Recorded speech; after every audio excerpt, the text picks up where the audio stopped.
Gente, um papo reto, tá? Um papo reto. Eu tava pensando no seguinte, cara. Tem tanta coisa, tá, na física que não tem fundamento. Se a gente analisar o fundamento, a gente vê que não tá coerente nada. Coerente nada não. Coerente, porque assim, se tá tudo desconexo, tá tudo, vamos dizer assim, fragmentado e entra em conflito uma teoria com outra, o que a gente precisa? A gente precisa avançar na puta que o pariu? Não. A gente precisa achar o fundamento, correto? Agora, simplesmente, eu falo pra você que não tem um fundamento que explique certas coisas. Ou seja, se a partir do momento que você tem um fundamento, filho, já não despiroca nessas fitas. É do começo pra cima, filho. Se você tem a raiz, se você subir, tá certo. Se você achou um ponto ridículo lá e você quer descer, e se você não acha uma raiz, você vai pro inferno. Não é brincadeira não, gente. Porque eu ainda falo pra vocês, tá? O que é o eletromagnetismo, tá? Porque assim, gente, o eletromagnetismo, ele se diz ser luz, tá? Porque a luz é o seguinte, cara. Primeiro, a gente vê a luz visível, ok? E tem o espectro de luz visível, que é o que a gente vê, e tem o espectro não visível, tá? Seria as ondas eletromagnéticas. Acima do que a gente vê seria em frequência, tá? E também energia, tá certo? Acima seria o ultravioleta. E abaixo do que a gente vê seria o infravermelho. Tanto é que o arco-íris, a gente sabe que numa extremidade está o violeta e na outra está o vermelho.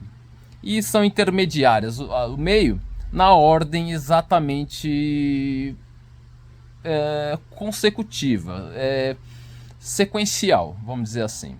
É uma sequência que realmente a gente entende, tá? Ela do vermelho, em questão de energia, do vermelho sobe linearmente, eu não diria, mas linearmente, não estou dizendo que é uma reta, sobe para o violeta, tá? Mas e se eu disser para você que isso não faz sentido? Eu vou dizer para você, eu vou comprovar, eu não quero cálculo no sentido de quantitativo, porque se o sentido qualitativo que usa as variáveis e as incógnitas não der certo, não há quantitativo que justifique. Porque assim, gente, é o seguinte, eu tava pensando, o que o Einstein falou? Ele falou, olha, a luz, ela tem uma velocidade absoluta, ok? Tá, mentira, Einstein, porque você próprio se contraria. Por que você próprio se contraria? Em dois quesitos, tá? Mas eu vou no quesito mais avançado, para depois alguém falar alguma coisa e eu ainda se justificasse eu volto na questão mais burra. A questão é, Einstein, como que você fala que a luz tem uma velocidade absoluta se na verdade o ultravioleta é mais rápido do que o infravermelho? Tá? Tem explicação? Não. Mas eu vou destrinchar essa ideia antes de vocês começarem a calcular, porque assim, já tentaram e não deu. Aquelas 4 equações de Maxwell que descrevem o eletromagnetismo, aquilo é grego, sabe? Você não entende nada. E ainda tem a forma diferencial e a forma integral. Quer dizer, se o bagulho já é a mesma coisa, a forma integral já é, sabe o que? É a mesma coisa que você pegar um desenho cartunesco e fazer uma elaboração de inteligência artificial para o bagulho ficar realista. Porque não presta, filho. Primeiramente, como que vocês fazem um negócio sendo que não tem explicação, tá? Eu já não quero aprender essa merda. Olha, pessoal, do eletromagnetismo. Quando você tem um eletromagnetismo, toda a ondulatória, todas as ondas. Mas as ondas eletromagnéticas são mais complexas porque elas têm 2 vetores e um terceiro vetor resultante e tudo é perpendicular. Ok. Tá. Você não concorda que qualquer ondulatória pode ser definida por uma função senoidal, uma função seno ou cosseno que é análoga, funciona. O que acontece com essa função? Ah, mas é mais complexa, mano. Tá? Incremente uma na outra.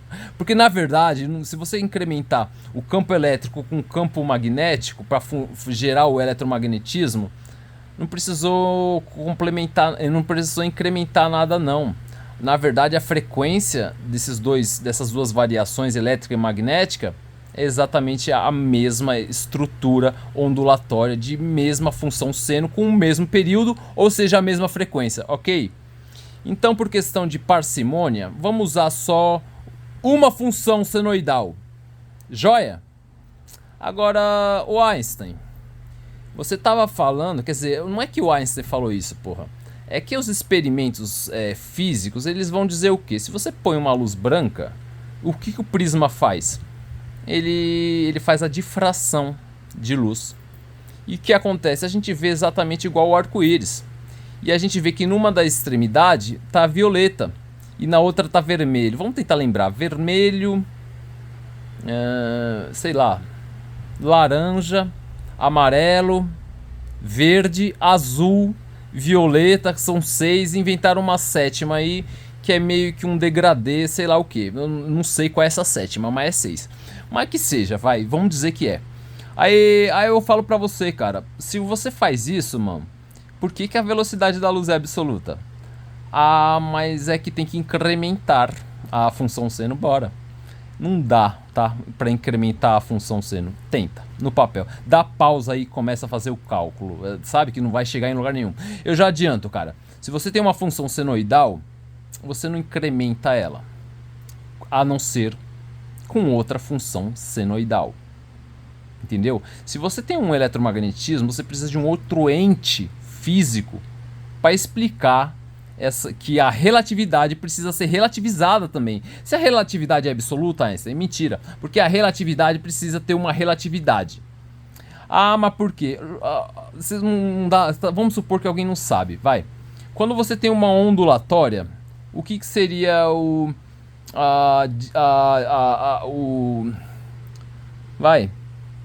percurso, a distância, que é curva, a distância curva da derivada da ondulatória, né, da função seno. Seria exatamente se você tivesse uma corda em onda e essa derivada é a distância da corda, tá? Agora me responde, realmente, se o ultravioleta tem mais energia, porque ele é uma frequência maior, e sim, essa corda, não é corda, viu? Vamos desencanar com a distância da derivada da função seno é maior. Se você tem uma distância maior, por que você chega ainda mais rápido do que se fosse uma distância menor no infravermelho? Quer dizer, se você fala que o infravermelho é mais rápido do que se você fala que o ultravioleta é mais rápido do que o infravermelho, velho, isso é uma contradição lógica, correto? A não ser que você consiga incrementar alguma coisa. Porque eu vou falar pra você, o infravermelho, ele vai fazer, quer dizer, ele vai fazer uma ondulatória numa distância maior. E ele consegue chegar mais rápido do que o infravermelho, que é uma distância menor. Aí você vem falar o quê, mano? Eu até concordo que a vibração que tiver mais frequência é a que tem mais energia. Jóia, isso é ondulatória. Isso é ondulatória. Mas se você vem falar pra mim, e que não foi o Einstein que fez isso, mano, porque ele lançou essa porra, e só que os experimentos de ótica contrariam. Ou até esse ponto agora, só que a gente vai ver que contraria mesmo. Se você vê que o infravermelho, ele deveria chegar mais rápido, tá? Porque a onda passou uma distância menor, tá? E o que acontece com isso? É o contrário, tá? Então, quer dizer, se você tem uma frequência, vamos supor que o Einstein meio que voltou atrás, que a luz não tem uma velocidade absoluta. Porque não tem. Se você ainda fala, porra, o infravermelho é menos energético e tem que chegar mais rápido, e o ultravioleta é mais energético e tem que chegar mais devagar, não é isso que está acontecendo. Porque quando você coloca esse prisma, o que acontece com a difração? É óbvio, tá? É uma questão, sabe, de uma analogia mecânica mesmo. Porque a luz que está mais rápida, ela vai ser menos desviada, quer dizer, o ângulo de difração vai ser menor. E a que está mais devagar vai ser o maior. Ou seja, isso bate com a questão de que o vermelho tem mais ângulo, tem um ângulo, mais desviado do que o ângulo menos desviado, que é a ultravioleta. E onde eu quero chegar? Ah, tá. O que seria a difração? Você tem um prisma? Ok. O que é um prisma? Ele é um meio mais denso do que o anterior. A luz branca bate. Ela entra no meio mais denso. O que quer dizer esse meio mais denso? Que ele tem um índice de difração maior. Tá. Então, o que seria esse índice de difração? É que a ótica, eu não sei. A questão intuitiva e que realmente eu reaprendi no curso de ótica, que eu tirei 10, a professora era 10, mano. Esqueci o nome dela, era... Esqueci. Aí a gente entende o quê? Que realmente, cara, esse prisma, esse meio mais denso, ele realmente consegue proporcionar uma resistência maior à luz do que o meio anterior, porque ele tem um índice de difração maior, ok? Então realmente a ótica está contrariando que realmente não, a ótica está falando que o ultravioleta é mais rápido e o infravermelho é mais devagar. Mas se o infravermelho é mais devagar, por quê? Que ele não é mais rápido, sendo que a função senoidal implica em que a distância percorrida pela onda é menor e deveria ser mais rápida. Bora calcular. O que acontece, físicos? Que físico não serve pra porra nenhuma, físico é desonesto. Eu falo para um matemático, vai lá, pega a função senoidal e incrementa ela. Pra quê? Pra ela fazer o oposto. Ele incrementa como? Com uma outra função, sei lá o que. Vamos dizer que ela seja simples, ela não seja tão complexa, seja uma outra função senoidal, no mínimo, cara. Agora, aí eu falo pra você, Einstein, aí eu falo pra você, ciência, aí eu falo pra você, eletromagnetismo, o Maxwell, o eletromagnetismo não faz sentido se você não incrementa uma função senoidal com outra. E aí o que acontece? Não tem alguém que fale isso, porque se você incrementa um ente físico, que é a luz, né? Não, se você incrementa o eletromagnetismo com outro ente físico, vamos dizer que é um eletromagnetismo, que não podia ser sobrenatural, devia ser subnatural, porque a essência é a base. Vocês querem ir pro lado contrário. Vocês não têm a base. Vocês ocultam, tá? Por isso que eu odeio a física. Mas eu vou voltar lá, filho. E vocês não querem nem dar meu diploma mais. Aí eu vou falar, gente, se você quer incrementar o eletromagnetismo com outro, você tem uma entidade física, você incrementa com outra entidade física pra explicar, mas vai precisar de outra, e outra, e outra. Alguém que prove que não, mano. Não tem fim essa porra. É a mesma merda da teoria das cordas, filho, que virou ficção científica. É empurrar o problema com a barriga. É a mesma coisa que você explicar a gravitação, que o nome é gravidade.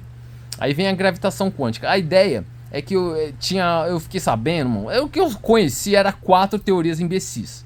Ainda veio um cara veio falar da quinta, porra. Vamos lá. A primeira teoria que explica a gravidade seria Deus, tá? Que é verdade, não é teoria, é tese.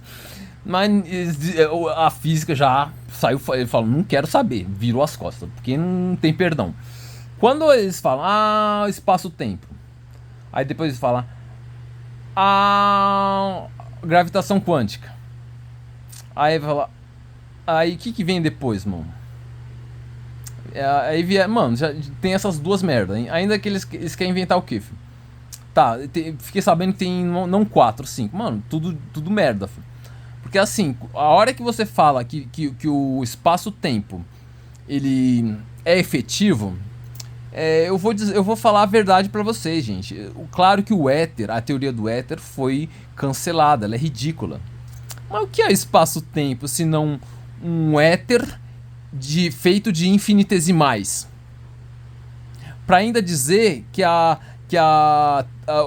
quando você viaja pro futuro, não é que você viaja pro futuro, você só diminuiu a sua atividade, da sua velocidade cinética, do seu do seu metabolismo, o bagulho dos gêmeos. Você meio que ficou criogênico e você chegou mais rápido lá. Quer dizer, até a questão do espaço-tempo, ela não vai falar de tempo não, filho. Ela vai falar o quê? Que quando você chega mais rápido no futuro, você não chega mais rápido não. É você que ficou mais lento e você chegou lá. É a questão exatamente de que o espaço-tempo seria um éter de infinitesimal. E aí a gravitação quântica, filho, quando vai falar dos gravitons, mano, o que é os gravitons? São partículas quânticas que permeiam o espaço, filho. E aí é pior ainda, é um éter que não é nem infinitesimal, é um éter quântico. E vocês estão sabe pra onde? Indo pro fundo do poço, filho. Porque não há o que explique. Porque ainda se você fala que o graviton é uma partícula quântica mediadora de campos, ela precisa de uma outra mediadora de campos. Porque nenhuma partícula consegue mediar um campo se ela não é um campo. Ela precisa. Se o graviton é uma partícula quântica, tá? Mediadora de campos, ela precisa de uma outra partículazinha mediadora de campos. E precisa de outra menor ainda para mediar. Não tem fim. Vocês empurram o problema com a barriga. Mas não é que vocês empurram o problema com a barriga. Vocês estão no inferno e vocês vão arrastando o problema atrás de você igual uma carroça, filho. Porque não há como explicar isso. Tá? Nem Stephen Hawking deixou de ser cara de pau. Porque na hora que ele vem falar, gente, é assim, o Big Bang é assim. Tá? Só foi há 13 bilhões de anos atrás. A gente consegue voltar a 13, o Big Bang foi há 13,8 bilhões de anos atrás. Mas a gente só consegue ver o que tem 13 bilhões de anos atrás. Porque esses 8 milhões não dá pra ver. Joia, isso é um físico, tá? Desonesto. Porque a hora que ele ainda fala, não importa o que aconteceu na hora do Big Bang. O que importa é que foi um pouquinho depois, tá? No início, o universo era denso e quente e explodiu pra puta que o pariu. Big Bang Theory, não é Big Bang Theory não, é Big Bang ficção científica, filho. Porque se não importa como começou, tá, é porque ele quer ocultar a questão do problema, que eu já cansei de falar e eu consegui nominar com um problema simples, para resumir tudo. O Stephen Hawking, o merda do Big Bang, qual a solução do problema da causalidade não causal? Porque se tem uma causa, mas não tem causalidade... será que não são as minhas determinantes de ciclo temporal? Que sim, no início dos meus estudos eu chamava de naturalização espontânea. Aí eu ouvi que a física tinha um nome que falava curva temporal fechada. Mas eu entendo que, sendo curva temporal fechada ou não, sim, mas ela precisa de uma determinante, que é a magnificência, porque não dá para explicar uma curva temporal fechada sem explicar que ela tem que ser determinada, tá? Porque aí essa não causalidade consegue sim ter uma causa. Mas se você começa de um ponto sem causalidade, é porque a causa existe, mas é que ela voltou no tempo, ok? Sim. Mas como que determina? Determinante de ciclo temporal, a magnificência. É lógico que vocês são tão burros que vocês não, ainda se vocês quisessem falar que tem uma determinante, vocês não vão conseguir.